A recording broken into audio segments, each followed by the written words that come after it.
Discover the advantage of unlimited access to all the stories and resources from IBJ and Inside Indiana Business. From insights to inspiration, business leaders rely on the IBJ for all things Indiana business. Start your $1 a week trial now at ibj.com/trial offer. Don't be a couch potato. Find a doctor at you'llbeback.com. Arnold says, do it now. Strongman Arnold Schwarzenegger pumping up Warsaw-based Zimmer Biomet as the orthopedic giant and Indiana University announce a joint effort. This is a perfect example of the new Indiana University. How a new partnership aims to drive innovation, research, and reinforce Indiana as the orthopedics capital of the world. Fourth and long, the Illinois legislature moves to keep the Chicago Bears in state. But will the Hail Mary be enough to stop a move to Northwest Indiana? Plus, the Indiana Orthopedic Institute says AI is just what the doctor ordered for better patient flow and smarter business. We'll have that story coming up on the Business of Health. And big plans for a small town. How Taylor University is leading a $100 million revitalization in the Grant County town of Upland, and a new boutique hotel that will anchor the project. Inside Indiana Business is next. From Indiana's business news leader, this is IBJ Media's Inside Indiana Business with Gary Dick. Presented by Elevate Ventures, Indiana University, LIUNA, and the Indiana Association. Hello and welcome to Inside Indiana Business. I'm Gary Dick, coming to you this week from the near northwest side of downtown Indianapolis and the 16 Tech Innovation District, an area that continues under construction, in particular the $138 million plus IU lab project underway behind me. It is a facility that will house a new collaboration, what's built as a landmark collaboration between IU and Warsaw-based Zimmer Biomet. It is a 3-year partnership between IU and Warsaw-based Zimmer Biomet, one of the world's largest and most influential orthopedic device companies, looking to leverage the deal to help accomplish some lofty goals. We want to solve challenges around osteoarthritis, around infection management. We want to redefine how musculoskeletal care is defined and treated. We want to identify problems sooner. We want to predict disease earlier. We want to make sure that the episode of treatment is shorter and that ultimately patients do live a better life. The partnership will give Zimmer Biomet access to IU's world-class research, industry expertise, and faculty talent. It will also provide IU students with hands-on learning experiences and unique connections to an orthopedic giant. It is IU's third major industry partnership in the last year. A 5-year deal with Cook Medical, announced in September, is focused on research, workforce development, and translating innovations into real-world healthcare applications, and also spans all IU campuses. In December, a $40 million collaboration with Eli Lilly and Company, the largest single industry-sponsored research deal in school history, focuses on expanding clinical trials and improving access to new treatments in areas like Alzheimer's, cancer, and diabetes. IU President Pam Whitten says the Zimmer Biomet deal continues momentum. This is a perfect example of the new Indiana University. So since the fall, we have now contracted with 3 major Indiana companies, a partnership with Indiana University to bring our students in play to do workforce development, to look at the big problems and have our researchers partner and work to come up with solutions for those problems, and then to disseminate them in ways that we make lives better. This is what we're here to do. And joining me now with perspective on this partnership, what it means, pleased to be joined by David Rosenberg, the president and CEO of IU Lab. And David, as always, great to see you. Great to see you. A lot of activity here with IU Lab in the building. We'll talk about that in a moment. But this partnership is significant. 3-year deal with one of the state's marquee companies, Zimmer Biomet. Why, in your view, is this so important? This continues the momentum with partnerships we signed late last year with Cook Medical and Eli Lilly. Zimmer Biomet, established in Warsaw, Indiana in 1927, an Indiana institution that's really been leading orthopedic care in the orthopedic capital of the world. But Zimmer's taken a leadership role in innovation in medtech and musculoskeletal health and longevity. So we can bring IU's research and expertise to partner with Zimmer to help them achieve their long-term goals. And that next innovation, commercialize the next product, and train the life science leaders of the future. Research is a big part of this partnership, obviously, but also workforce. And I know that's been a big issue with the industry. Amazing statistic, about a third of the global industry is here in Indiana. How will this partnership work in terms of workforce? Absolutely. So our building will house a true academic gateway. So Luddy's new master's program will be housed out of our lab. We're working on other master's and interdisciplinary courses so that we can create those experiential opportunities with startups, with industry partners, so that we create that pipeline, not only for industry, but for the students graduating from IU. And so we want to create that stickiness so that a graduate gets hands-on experiences, builds their network with these companies, and are able to stay at a Cook, a Lilly, a Zimmer, Biomet.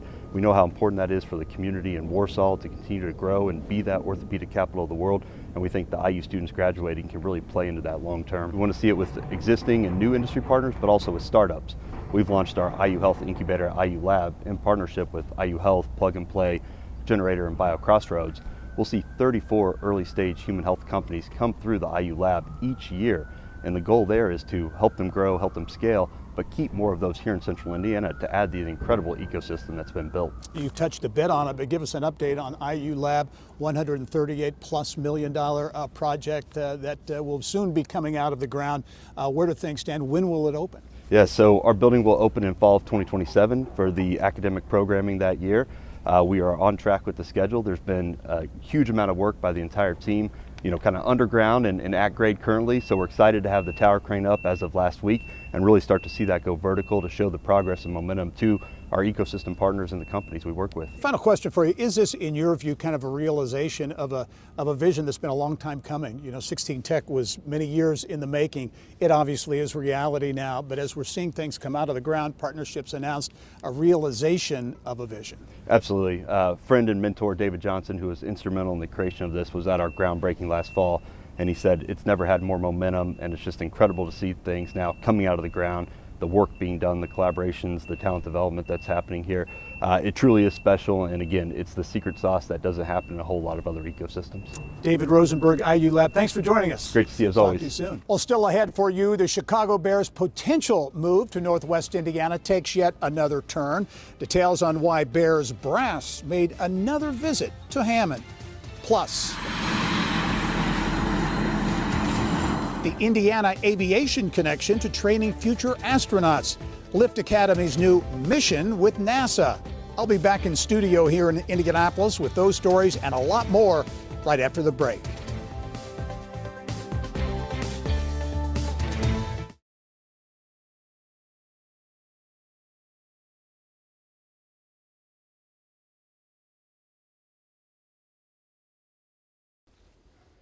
Well, as the Chicago Bears are welcoming their newest draft picks to the team, there are some developments to report in the ongoing Bears to Indiana saga.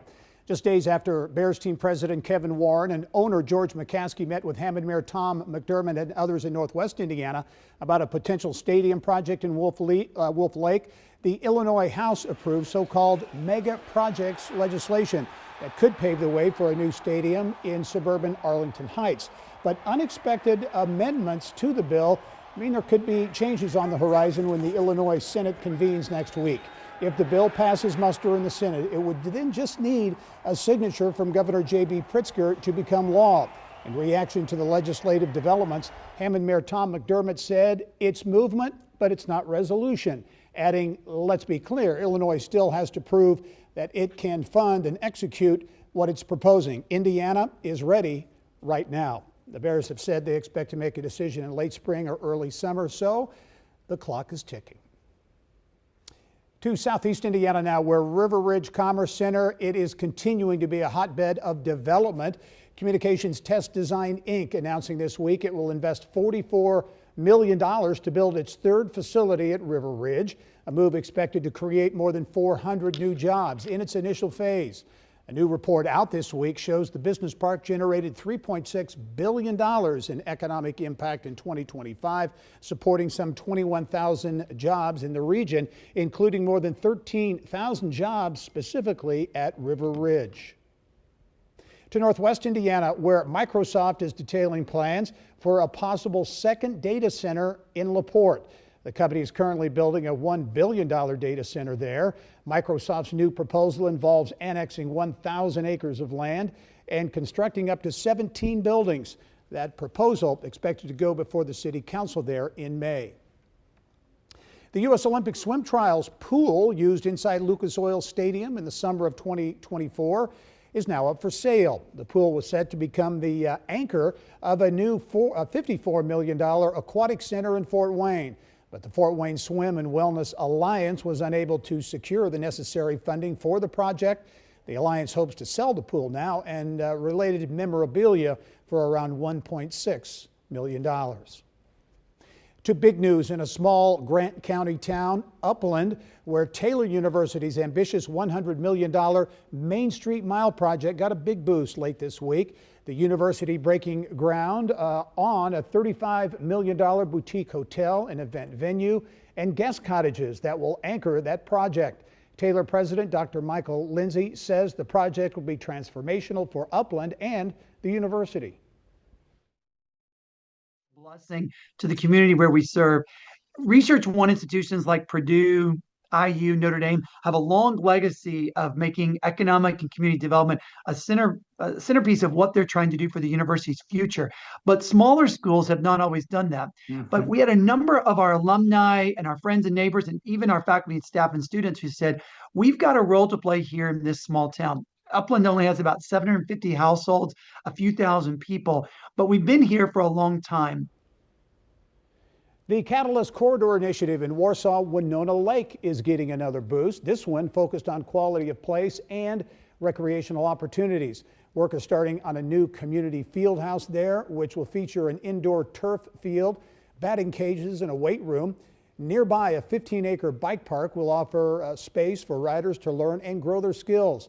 The Catalyst Corridor is funded in part by Lilly Endowment's statewide College and Community Collaboration Initiative.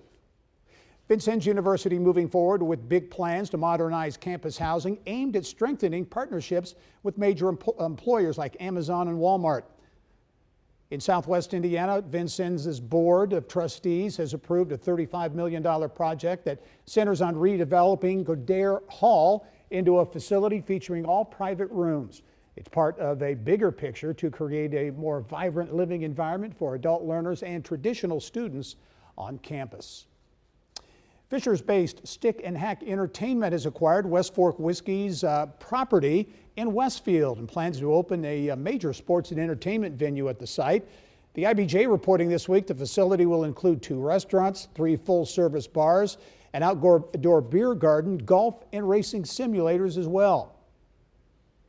Heading to Ripley County and a blast from the past where an old drive-in is getting new life through a movie about a kid born in Gary who rose to become the king of pop. This is what I was put on earth to do. People always told me. I remember as a kid. Be careful what you do. Michael Jackson's biopic now playing at the Bel Air Drive-In Theater in Versailles. The property had been on the market for some 2 years until new owners bought it in November and decided to not only keep it open as a drive-in, but to expand hours there. The Bel Air has been a staple in Ripley County for, get this, more than 70 years. A venue in the heart of northern Indiana Amish country is up for a prestigious award this summer at the Academy of Country Music Awards. It's rolling around the bend. I ain't seen sunshine since I don't know when. I'm sucking. Bluegate Theater in Shipshewana has been nominated for Theater of the Year. The 1,500-seat Performing Arts Center draws audiences from hundreds of miles away and houses an extensive collection of artist memorabilia from past performers. The ACM Awards will take place in August. Coming up next, details on Eli Lilly and Company's latest blockbuster deal and how a high-tech bracelet is making the surgery process smoother for patients and families. The Indiana doctor behind the technology shows us how it works in the business of health.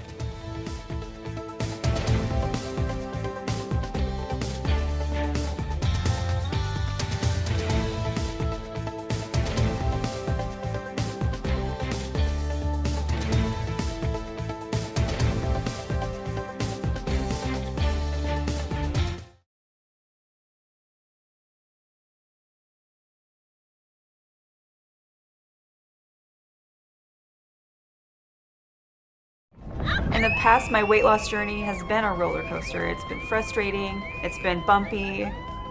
With Zepbound, I got off that roller coaster. Well, Heather's testimonial on the impact of Eli Lilly and Company's blockbuster weight loss drug Zepbound has had on her life. Now, Lilly is continuing its effort to diversify beyond its blockbuster obesity drugs with another major acquisition. Lilly announcing it will buy Boston-based Colonia Therapeutics in a deal that could be up to $7 billion in value. Colonia is developing a cancer drug that reprograms patients' immune cells inside the body to attack cancer. Current treatments require that work to be done outside the body. The new drug could advance the treatment of blood cancers, including multiple myeloma. Separately, Lilly and Governor Mike Braun's office announcing this week they'll work together to develop nuclear energy projects in Indiana. A letter of intent states Lilly and the state will collaborate as Indiana explores the deployment of small modular reactors and other advanced nuclear energy technologies. Well, a surgery center in Noblesville is calling a new AI technology that tracks patients through their surgical journey a game changer. Founded by a business-savvy Hoosier doctor, the Indiana Orthopedic Institute in Noblesville opened its doors just last year and deployed an AI for a healthy bottom line. Business of Health reporter Kylie Valletta with more. From patients to doctors and nurses, everyone wants an efficient surgery day. The Indiana Orthopedic Institute says the power of AI now makes that possible. So these are intervals that we can track and see how people are doing from an efficiency perspective. As a surgeon and entrepreneur, Dr. Michael Meneghini wanted his outpatient center to run with the same surgical precision as his OR. And in healthcare, that efficiency means keeping costs down and keeping quality up. The recently opened Indiana Orthopedic Institute is using a patient tracking system called Ospitec to streamline the patient's surgical journey and clinicians' workflow. And can I have your wrist, please, sir? As soon as patients arrive in the waiting room, they're given a special bracelet that's detected by sensors barely visible on the ceiling that are placed throughout the entire path of the patient's journey. If they're in pre-op, post-op, or OR. So you know what phase they're in, and as a charge nurse, that helps me direct the day and know how many patients we still have to go back to surgery and how many patients that are getting ready to discharge. Instead of tracking down doctors and nurses to tell them a patient has moved, a board provides live updates, giving nurses more time for the human touch. The human aspect of that is it allows us to a lot of times be able to be in the room a little bit more. I'm not out here trying to direct people where to go because the board is doing the tasky part of my job. And family members get updates too. The system sends a text message at each stop of the patient's journey. So they can go to Chick-fil-A, which is right by, get their little Chick-fil-A sandwich while their family member's having surgery, and it pings them when they need to come back and when I'm ready to talk to them when the surgery's over. Meneghini says the Ospitec system is unique because it tracks the patient on its own, making it hands-free for the staff. So the nurses in the operating room, the nurses in pre-op and PACU, they don't have to input this. Almost all the other systems on the market are person input. So this is passive technology tracking the patient so we don't have to do any more work. Letting technology take over tedious tasks also drives down business costs. Ospitec allows us to not have to hire as many staff to do the same thing. The second thing is that it's a pretty low-cost technology and allows us to improve our financial metrics here, which are efficiency, which helps drive down cost and operating expenses. The Indiana Orthopedic Institute is ahead of the technology curve. A study shows less than 10% of surgical centers are using AI patient tracking tools. People, when they think about efficiency, they think of moving fast. It's not what it is. Efficiency is removing the waste from a system, not hurrying, but we all know that the least amount of time you're under surgery, the better your outcome, the less blood loss you'll have, and so it's safer for patients. So that's even just a safety aspect. A physician entrepreneur, Meneghini believes tracking patients is good medicine and good business. So the key, and I think this is where technology really helps, is giving you good data without burdening your staff. That's really, really powerful. So it's been a game changer for us. Because loved ones are getting updates on their phone, they're not stuck here in the waiting room for hours. They can grab breakfast or a coffee and come back for their patient. Gary, back to you. Interesting report, Kylie. Thank you. Minigani's name may sound familiar. He's a prominent orthopedic surgeon who grew up in Terre Haute, graduated from Rose-Hulman. He's also one of the lead visionaries behind the college's Innovation Grove project, major project in Terre Haute. Well, Indiana-based aviation is charting a new course high above the earth, one designed to train future astronauts.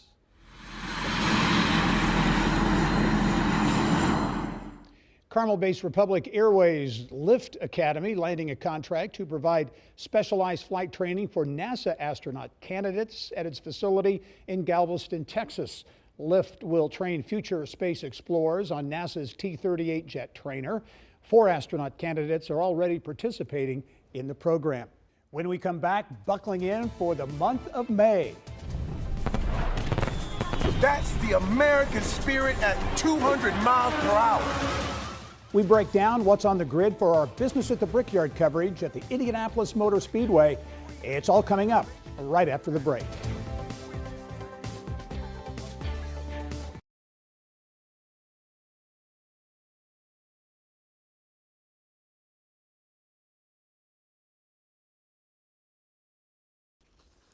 Certainly all eyes on Pittsburgh this week and weekend as the city hosts the 2026 NFL Draft, and a lot of eyes from Indiana on the draft as well, with Fernando Mendoza going number 1. It's an event that Indianapolis is openly courting to add another feather in its cap as the big event sports city.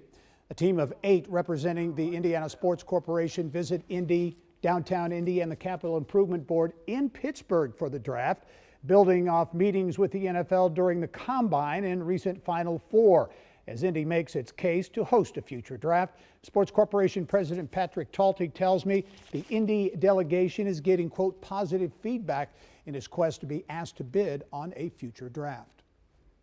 Well, it doesn't get a whole lot better than this. Talk about old school and tradition, vintage black and white images of the first ever Indianapolis 500 back in 1909. Fast forward to 2026, when the green flag will fall for the 110th running of the world's greatest spectacle in racing. You gotta feel this. That's the American spirit at 200 miles per hour. It's almost go time at the Yard of Bricks, which means we're getting geared up for our annual Emmy Award-winning Business at the Brickyard coverage during the month of May at the Indianapolis Motor Speedway.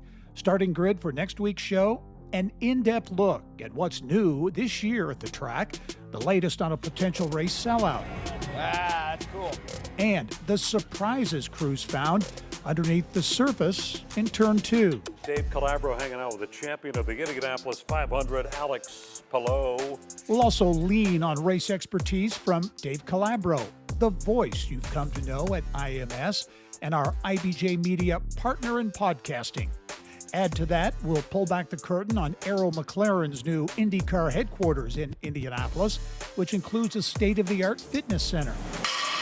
Activities related to the Indianapolis 500 add up to more than $566 million in economic impact for the state of Indiana. We'll explore what it all means throughout the month of May during our Business at the Brickyard coverage. And we're definitely looking forward to that. And that's all the time we have for this week's show. Thanks for joining us. We'll see you at the Brickyard next week. I'm Gary Dick. Go out and make it a successful week.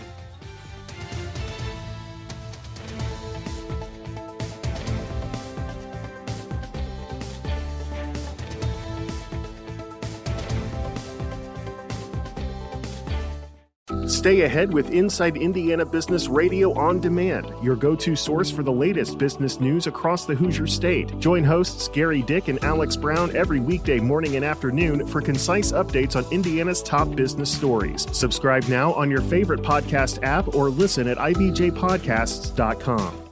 Thanks for listening to this IBJ Media podcast. You're probably going to remember this ad. Do you know why? Podcast advertising works. 85% of listeners recalled hearing an ad during a podcast, and 70% of podcast listeners have acted after hearing an ad. So whether you're looking to be heard across the entire IBJ Media Podcast Network, sponsor one of our shows, or just start with a 30-second ad, IBJ Media can help. Contact advertise at ibj.com to learn more.